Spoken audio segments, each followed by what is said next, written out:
So you've picked up all the new parts for your PC. You've made sure you're getting the best value for money with every purchase you've made. Everything's been put into the case, but something looks off. You can't quite put your finger on it. All of the build logs you've seen online have shown clean, refined, and sophisticated looking PCs. But when you look at yours, something doesn't add up. And then it dawns on you. Your fancy new battle station is more like a rat's nest than an actual PC. So let's fix that. How's it going, good people? My name's Pedro, and today we're going to go over 3 simple tips that you all can use to take your PC from looking like a rat's nest to the very best. And as per usual, there'll be timestamps down below, so if you want to jump ahead, feel free. But without further ado, let's get into it. So now the first tip I have for everyone is to make sure that you go ahead and you buy the right kind of PC case. It's a well-known fact that not all PC cases are made equal. Some cases definitely have more premium materials and definitely take more consideration for the end user as opposed to other cases, whether that would be price point agnostic, because I've seen some pretty cheap cases that do a lot of things that some very high-end and very expensive cases don't take into account. So what do I mean by take into account for the end user? Specifically here, I'm talking about a couple of small things, such as having a power supply shroud. So this is often a piece of metal or plastic that covers the bottom of your PC case, and this helps cover up, well, your power supply. This can be used to hide any cables that you don't really want to be seen or don't want visible. In the case that you don't have a modular power supply, you can just hide all of the power supply cables down the bottom of your case, and that can be out of sight and out of mind. Now, the second thing to take into account would be making sure that your case has grommets or separate channels to actually route your cables through. Often or not, there are cases that have cutouts to put cables through to the back of the case, but you really want to make sure that your case has some sort of channeling to at least help route cables like that pesky 24 pin, so that way it's not in your way when you're building and there's no extra bulge sticking out the back of your case, which will end up being an eyesore once you finish putting everything together. And now the last tip out here is making sure that your case actually has good cable tie points. So specifically, you can go ahead and actually Velcro strap and cable tie down any cables that'll be protruding out of the way and bulging out, and I guess the more points the better. So that way, if you have any sort of cables to push up against the side of the case, that way it's not bulging and there's no sort of protrusion coming out of the back of your case. So now coming into the second tip when it comes to cable managing your PC. And this actually all comes down to having the right hardware when it comes to building and managing the cables in your PC. Now, by hardware, I'm not talking about needing a circular or a hacksaw or a Dremel to go about cable managing your PC. More accurately, I'm talking about having things like Velcro straps, having things like zip ties, having things like a pair of scissors or side cutters, so that way you can really help hone in and really help make sure all of your cables are where they're supposed to be and that they're not moving anywhere. Now, a good thing to note in this step here is there's a couple of things you can pick up to make your life very easy and help add a little bit of value back into your PC itself.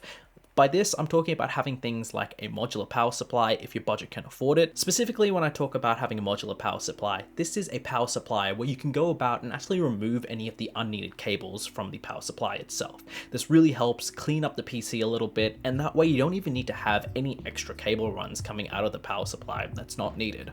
Along with this as well, getting things like custom sleeved cables can be a really good way to not only improve the looks of your PC, but really help with cable management. And these cable extensions really help add that extra little bit of depth into your PC itself, not only from the point of view of having a clean cable managed case, but along with that, it shows that you've put in a little more effort and a little more thought into the individual parts in your PC, rather than just slapping through the ketchup and mustard cables that come with your power supply. And along with this as well, having custom cables really help adding that level of refinement and really help elevate and add a bit of depth to your PC build itself. And trust me, if you want to get really OCD about it, you can even go ahead and measure each individual cable run coming out of the power supply and into the actual motherboard itself. So there's definitely room to go that next little step over, but often just picking up even power supply cables, if you have things like a power supply shroud, can really help sort of hide any of that excess cable underneath in the shroud itself. Alright, so now the last tip I have for all of you is to get creative when you go about routing and hiding your cables when you're building your PC. Now I know it can be daunting having a look at all these cables coming out of your power supply, but there are a couple of little things you can do. For example, use the straight edges on your motherboard to actually hide some of the more obvious cables like your front I/O. Things like your CPU cooler or your RAM can be a great way to sort of route any excess cable lines and use that to hide away your cables while you're slowly making your way to the edge of the motherboard, so that way it can be a little better managed and you don't really have that unsightly front I/O cable. Along with this, use the back of your motherboard.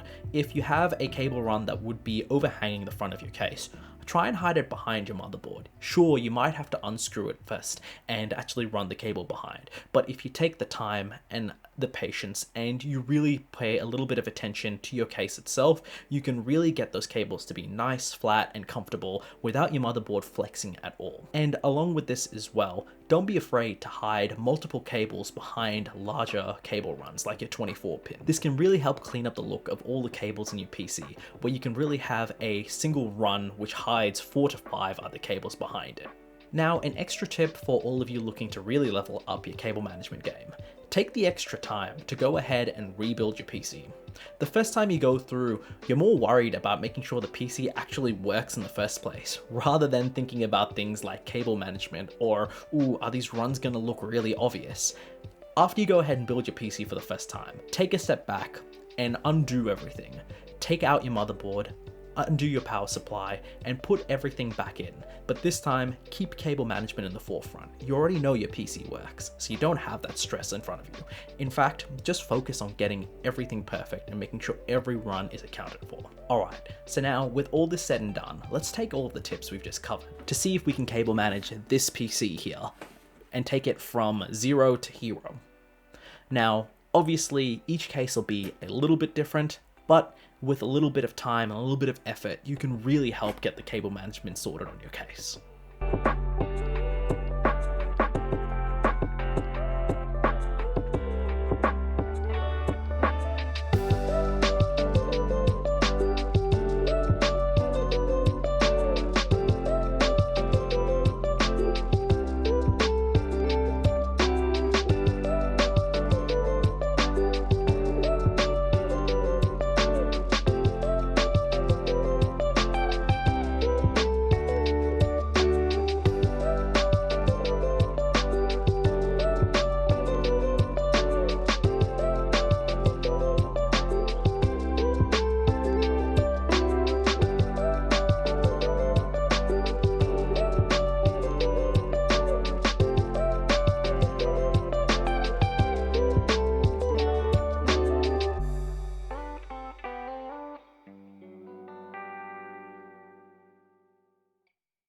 And would you look at that? There's a massive difference after we've taken all this into account. Tips 1, 2, and 3 can really help come together to help make your case a lot easier to cable manage and can really help give you that level up in your cable management game. Along with that, taking that bonus tip really helps elevate the game afterwards. Sure, the first time you build your PC, the first and foremost, make sure it works. But after that, don't be afraid to take it apart and try again. I mean, after all, you are the one that built your own PC. You've taken the time and effort to meticulously choose everything in your case, so why not take the extra little bit of time to go ahead and make your battle station look the very best that it can. Alright guys, I guess that's going to wrap it up from me today. If you enjoyed this video, definitely hit that like button, get subscribed if you're looking for more content, and until I talk to you guys next time, my name's been Pedro and I hope you all have a great day.